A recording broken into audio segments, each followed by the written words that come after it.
Hi, in this video, we are going to give you an overview of a 7-step model that we believe represents best practice in having effective conversations. When we were developing this model, we specifically wanted to find techniques that would help people who are passionate about achieving results but are not willing to use threats, lies, or manipulative tactics to achieve them.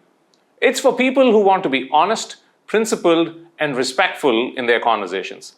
It's for people who want to have great results and great relationships. It's for people who want to be assertive without being aggressive and considerate without being taken advantage of. In the upcoming 7 videos, we're going to cover each of the 7 skills individually, one by one.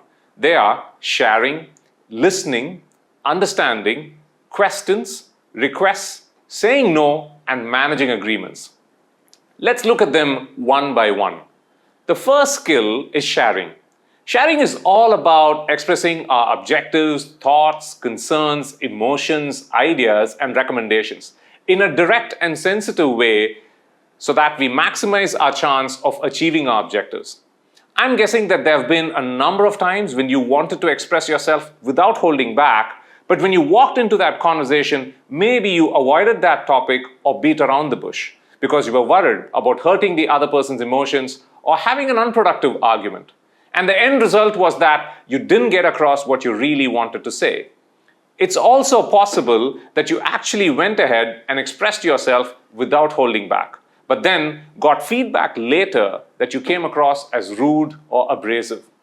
What we are going to look at when we explore sharing is how you can express yourself authentically, accurately, and effectively in a way that maximizes your chance of being heard. The second skill is listening. Developing your listening skills allows you to hear things in a conversation that other people might not. It's like a superpower, like X-ray vision. It helps you to find the answer to critical questions like what's really important for the other person? Why are they saying what they're saying? Why are they not saying what they're not saying? The third skill is understanding. This is about confirming whether we've got where the other person is coming from and also confirming whether they've got where we are coming from. Quite often, we think we've understood the other person, but because we interpret other people's statements through the lens of our own beliefs, they may not feel like they've been understood, and vice versa.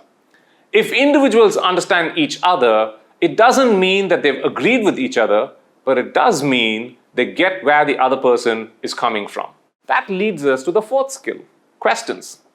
The skillful use of questions can help us get a clearer sense of the real problems and root causes without creating defensiveness.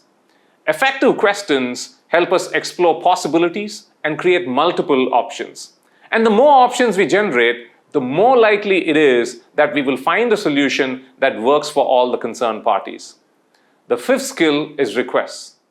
In order to get things done, we need to ask for help. We need to delegate tasks, and we need to share our expectations clearly. When people don't deliver according to our expectations or when they break their commitments to us, it's often because we didn't have the upfront conversation with enough rigor, and that is what we're going to look at in this video. The sixth skill we're going to look at is how to say no effectively. How do you say no in a way that minimizes the chance of creating a bad impression or damaging the relationship, both in your professional and personal life? The seventh and final skill is managing agreements. We live in a world of agreements. We give commitments to others and we take commitments from others. We're going to look at how to handle that process in the best manner and what to do if you break a commitment to others or if others break their commitments to you.